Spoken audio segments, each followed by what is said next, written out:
Hello, everybody. Today I wanted to talk to you about creating a hyper farm. Um, Basically, we're looking at an alt account of mine right now, and I've decided to turn her into a farm. She was previously used for doing like small battles and doesn't even have T4 unlocked yet. But I was using her for small battles a long time ago, and recently I am always out of gold. So I decided that I'm going to turn her into a gold farm. And as long as I'm doing the gold farm, I figured I might as well do grain also along with it. So right now I have some things done, some things not done. So what I'm going to do is kind of go step by step over what I need to do to change this mainly into a gold farm. The grain is kind of secondary. I don't really care so much about it, but the gold I desperately need. So let me just tell you what I've done so far. I started knocking down my hospitals, and I'll explain what I'm doing. Reasons you might build a farm besides the fact that you need your own gold. If you have alts or whatever just sitting around and you're not really doing anything with them, you might as well turn them into something that's useful. And you could, turn your farms into farms for that can be given to your alliance bank. Farmers are, if you're a farmer and you go out and you gather a lot or whatever, and you're not a fighter, don't let anybody tell you that you're not necessary. You're absolutely necessary.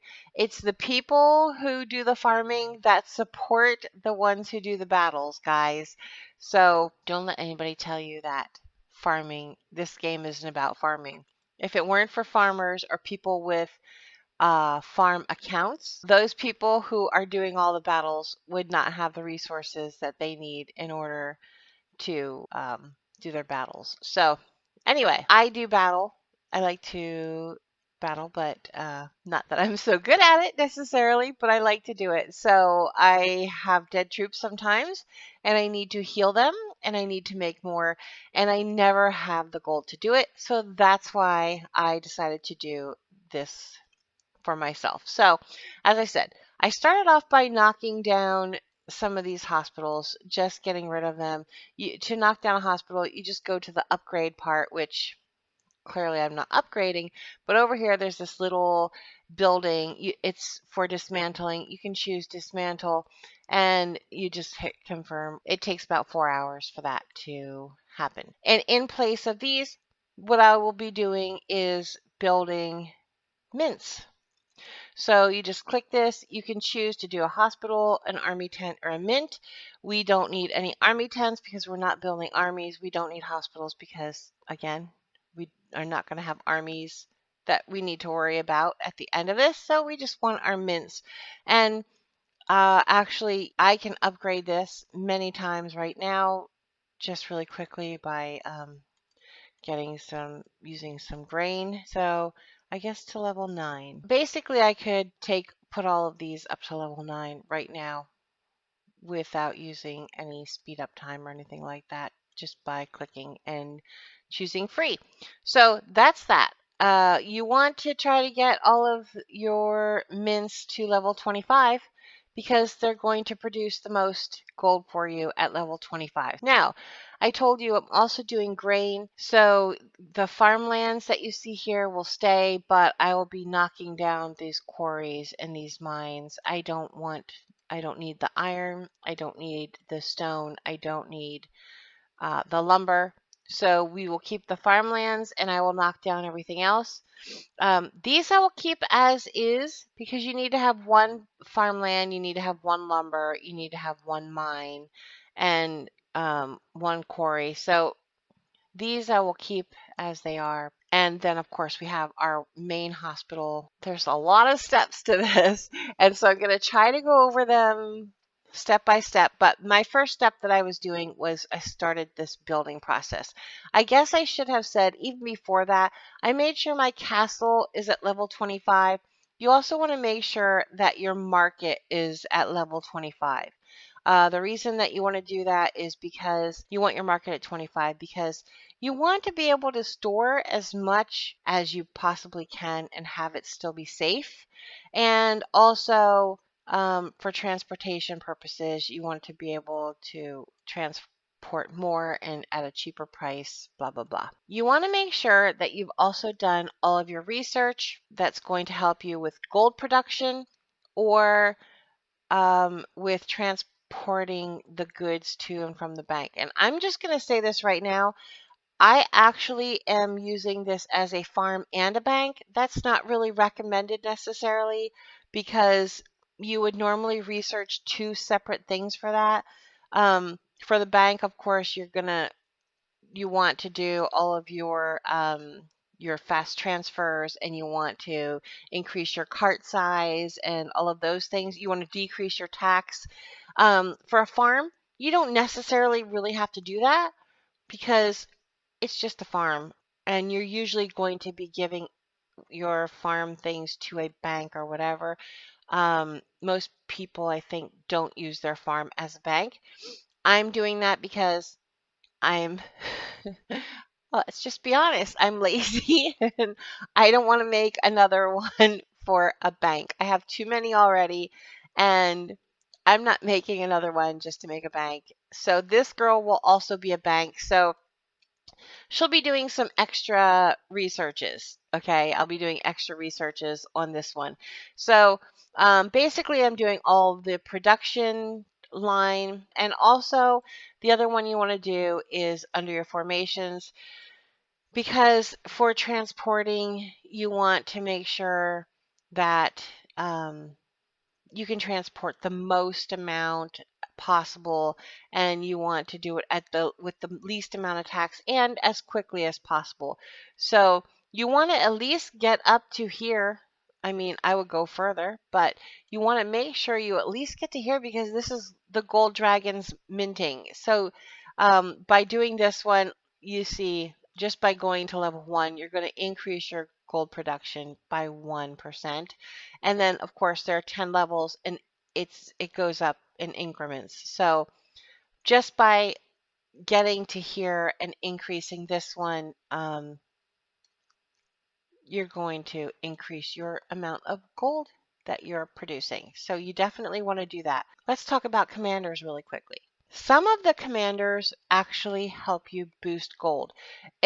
You do not have to be using them as your lord.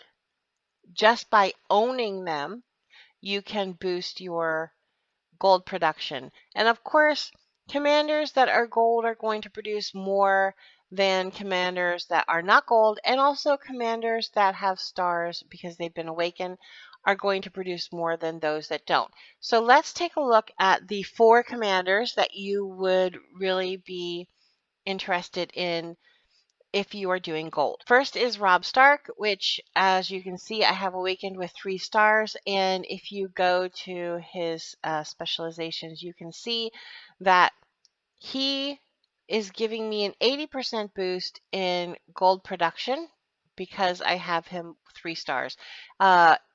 It's normally 50 for just a gold commander. You would get 50%, but each star is going to give you an extra 10%. So we've got 80% with Rob. Okay, the next commander would be Soren. If you look at Soren, his specialization also is financial knowledge. So gold productions increased by 50% because he is gold also. And then the next one is Face or Face or however you say this. He's not even from the Game of Thrones, so I have no idea how to pronounce it. Face, I say? Face. We'll say that. Okay. If you have a look at his specialization, you see he also has financial knowledge, but he's only at 20% because he's giving me 20% right now because he's purple. As soon as I can get him to gold, he will give me 50%. So this is definitely something that I want to work on next because he's very close to gold. So I want to get him to that gold so that I can get a 30% boost over what I've got right now. Okay, last commander I actually don't own, and I'm going to tell you why. The last one that's going to give you the gold boost is, where is he? Here he is. Okay, Raymond. Raymond also gives you the financial knowledge, and he'll give you 50% at gold. I don't own him. This account that I'm using right now is free to play, basically. I mean, I've spent a couple of black diamonds here or there, but for the most part, she's a free to play account. And especially, particularly now that it's a farm, it's a free to play account. So I guess if you are really desperately in need of gold, you might want to buy Raymond just to get that extra 50%. But I would not advise it personally. Um, I just don't see the need. It's not going to boost you that much. So I say don't do it. But, if you have extra money and you have nothing better to do, what the heck? Why not, right? Okay, so commanders. There you go. Those are the 4 commanders that you need that are going to help you boost your gold. All right, we can go up to here. And she's got her mountain gear on right now for doing rebels. Her rebel gear on. But let's change it to give us gold production. Let's see, right now we're at hourly production rate of 178,855, and let's see if we can change that. So we want to get rid of basically all the Mountain Clan things, and I'm just going to quickly kind of do this. We're going to change it all to the Maester gear for the most part, and that's the ones that you get from killing Old Town rebel leaders. So, guys, I cannot stress this enough. Kill your rebel leaders. When I first started, for like months, I was like, I didn't even really realize that that was a thing, I'm sure, or at least I didn't think it was important, and I didn't do it much, and I got behind rather quickly. So, like I said, we're changing all the mountain gear, and we're going to put on the Maester, all of the Maester things, and you'll see why. By changing that, we now are getting a 5% boost from the gold dragons. You want to definitely at least get to blue. That's going to really start giving you your boosts in your gold. Of course, purple and gold are going to give you better boosts. So if you can get them, the highest you can get them, the better. So let's go ahead and switch out these other ones. So instead of the crossbow, we want to change that to the feather, just so you can see that gave me another 5% because it's blue. Okay, we're going to change out these trousers for the boots, which are purple, and so that is giving us a 10% boost in gold dragon production. We're changing out the quiver for this hammer, which gives us a nice gold dragon's production of 2.5%, and then we're going to trade out this necklace for this ring, which I love because it gives us 12%. It's gold, so it's giving us 12% boost right there. So we're going to replace that. This cloak, the Bobcat Whispers cloak, we're going to change that out for the Maester's cloak, which is going to give us an extra 5% there. And then we're going to change out this piece of jewelry for, I think this one does it. Let's check. Yes, for this one, which will give us 6% gold. And finally, this one we're going to change out for, I believe this. Yes, this is going to give us another 6% of gold production.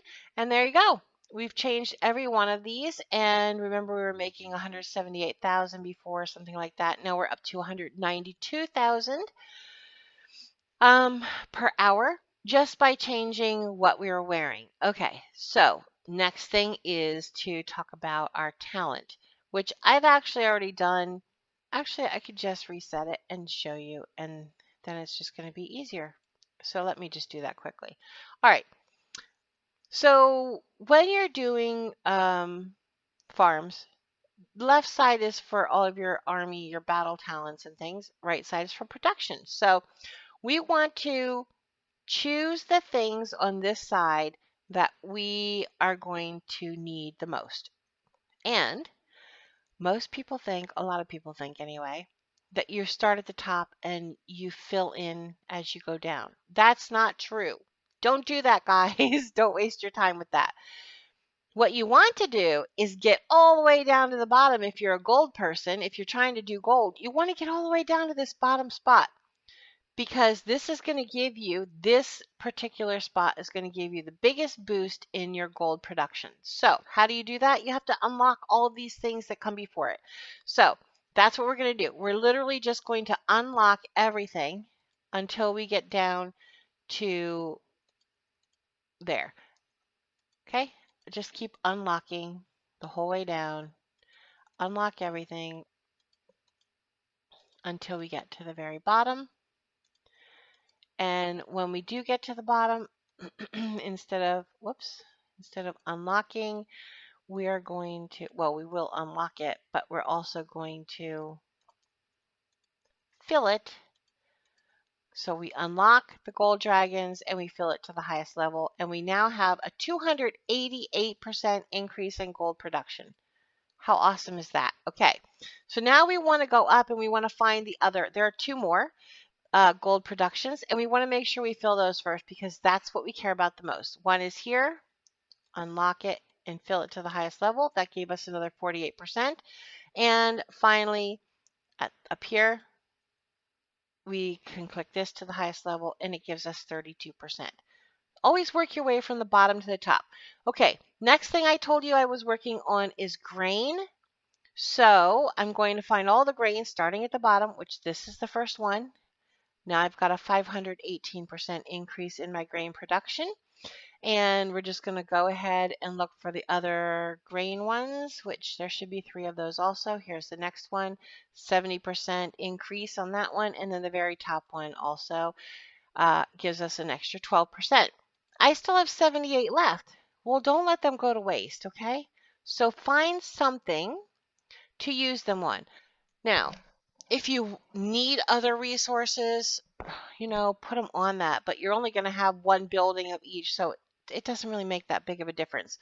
What I like to put it on personally is because I don't really care about increasing my research speed or anything like that, but since I'm using these to get gold and grain, when I can, I will actually just send out troops to gather to get some gold and grain too, because it's a bank. If I'm using this as a bank, let it gather for me. Let it store up as much as I possibly can. And the more I gather, the more I will get. So I'm going to increase my army carrying capacity, and I'm going to increase my, where is it? Gathering speed. Oh, I think they're, oh, here, right here. My gathering speed. Okay, I want my gathering speed to be at the highest level that it could be. And probably I should have done gathering speed first. But anyway, there we go. That's now all my points are used, and that's fine. And remember, I was at 190 something before for gold production. I forget what I was at. It didn't increase it that much, but it was close to that. I don't remember now. Anyway, so there you go. And I'm actually going to throw in a little extra bonus here while I talk about this too. Actually, I'm going to talk about 2 more things. Let me go back to here first. On your dragons, you have dragon skills. I actually don't do this. I haven't done this yet because, well, I was using this for fighting.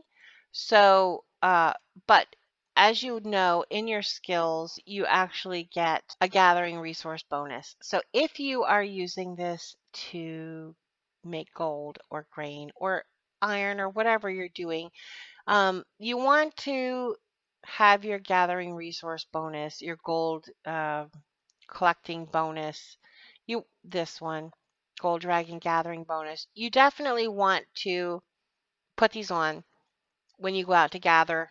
It just will help you gather more quickly. So that's one extra thing that you could do that will help to boost that. The other thing is if you get the castle skin, this castle skin, which I'm using right now, it literally makes you look like you're a gold, like you're a gold mine, a mint. So if you have this castle skin in particular, you actually can, there's a couple of really cool things about that castle skin. And if you don't have the castle skin, I'm going to tell you two ways that you can get it. One is by, if you've bought the recruitment pass and you have the tickets, if you go to the shop and then you go to your exteriors, if you have a ticket, for just one ticket, you can buy the Mint Disguise coupon. I know people think like, why would I ever want to look like a mint? Or why do I want to look like a diamond mine? There actually is a reason to have these castles. Take a look at the benefits that you can get from the castle. So for the Mint Disguise one, you get a 10% gold dragon capacity. You see that for if you're using it, you can increase your capacity of gold dragons by 10%. And if just by owning it, you get a 10% increase in gold dragon production. So one more cool thing about this is if you take a look at the bottom, I can't really point to it because when I do, it goes away. But if you have a look at the bottom where it says investment amount 2000, what that's referring to, and it's the same thing on here, only a little bit different. On this one, if you look at the bottom, this one also gives you gold dragon production increase by wearing it. And it also gives you investment amount increased by 2,500. You see that? Okay. It also increases the speed that you can gather diamonds on Diamond Day, so you can gather more diamonds with this one too. So this is also a really good one to get. But what I'm looking at right now is your investment amount, because the investment amount is what that's talking about, and this is the little bonus section. It has nothing to do with what I'm talking about, but it's a bonus for you, okay? That's your iron bank. The amount that you can invest in your iron bank. So if you haven't got your iron bank to 9 yet, I highly advise it. It's going to be the quickest way for you to earn blue diamonds in this game. Besides killing rebel leaders and things like that. But I mean, this is a pretty easy way to just throw some money in here, invest it, and then in no time you've got extra blue diamonds. Get your iron bank to level 9. Get yourself either of those two castle skins that I showed you, either the blue diamond one or the mint one, okay? And wear it. Wear it when you go to the iron bank, because if you are wearing the blue diamond one or the mint one, the best thing that you can do is invest for 7 days. Because remember, I told you you can invest more money than normal. And if you invest that extra 2,000 or 2,500 diamonds for 7 days at 25%, rather than, I would never choose this middle one, but I see a lot of people doing the 30-day investment at 105%. You actually are going to make more money by doing the 7-day investment at 25% if your iron bank is at 9, level 9, and if you're using either the gold, the mint, or the blue diamond castle skin. Okay, so that's just a tip from me. If you can get those castle skins, you're going to increase your gold production, and you also will increase your blue diamonds capacity, or investments. So there you go. I think that's it, guys. That's really it. If you can think of something else that I should be doing, I would love to hear from you. Um, as you can see, it takes a bit of work. I'm going to be working on this for quite a bit still to get her to the max that I want it to be in order to produce for me. But, you know, it eventually will get there. And in the meantime, she'll be making stuff for me. I did tell you I am doing grain. One more thing I'm just going to mention before I quit. If you're doing grain, you can see right now my grain hourly upkeep is like 5.8, negative 5.8 million grain. The reason for that is because I told you I was using this one as a fighting one. And so just to give you a little glimpse, um, she doesn't have T4 and she doesn't have that many troops, but you can see she's got T3s, um, almost 2 million T3 or so. And because of that, I am eating grain like crazy. Now, thankfully for me, it's Lord of War, and I have a friend who is going to kill me tomorrow. Literally, I'm going to let him kill all my troops so that I only have T1s left because if I'm going to go out gathering, that's all I need. If they get destroyed, I don't really care. I'm not going to have that much hospital space when I'm done. And so, um, yeah. So that's why I have no grain on this bar right now because I have those troops until tomorrow. But once I kill them off, you will start to see grain piling up here. Um, and that's a good thing. So anyway, guys, that's it. If you, like I said, if you have other ideas for me of something that I could do to help increase my gold or grain, I would love to hear from you. Until next time, bye, guys.